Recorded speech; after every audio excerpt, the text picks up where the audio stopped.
பள்ளியில் முதல்ல 1000 பேருக்கு மேலே படிச்சுட்டு இருந்தாங்க.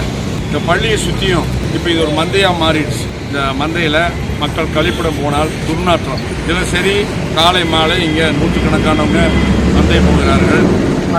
இதை சுத்தம் பண்ண வேண்டும் என்று நாங்கள் எடுத்து சொல்லிவிட்டோம். போன மாதம் பெய்த மழையில் இதுக்கு இந்த இடத்துக்கு அருகாமையிலேயே ஒரு பொது கழிப்பிடம் உண்டு. அந்த பொது கழிப்பிடத்தை பயன்பாட்டுக்கு இருந்த அந்த பொது கழிப்பிடம் மழைக்கு பிறகு மூடி வைத்து விட்டார். அங்கே ஒரு சமுதாய கூடம் உண்டு.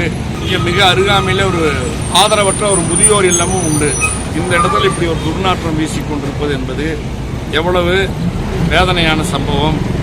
நகராட்சி எவ்வளவு அலட்சிய போக்காக இருக்கிறது என்பதை புரிந்து கொண்டு உடனடியாக 2 நாளில் இந்த இடத்தை சுத்தம் செய்து மீண்டும் பொது கழிப்பிடத்தை பயன்பாட்டுக்கு கொண்டு வந்து அதை ஒரு நல்ல நிர்வாகியுடைய கையிலே கொடுத்து அவர் சரியான முறையில் அதை நிர்வாகம் செய்து மக்கள் பயன்பாட்டுக்கு கொண்டு வர வேண்டும்.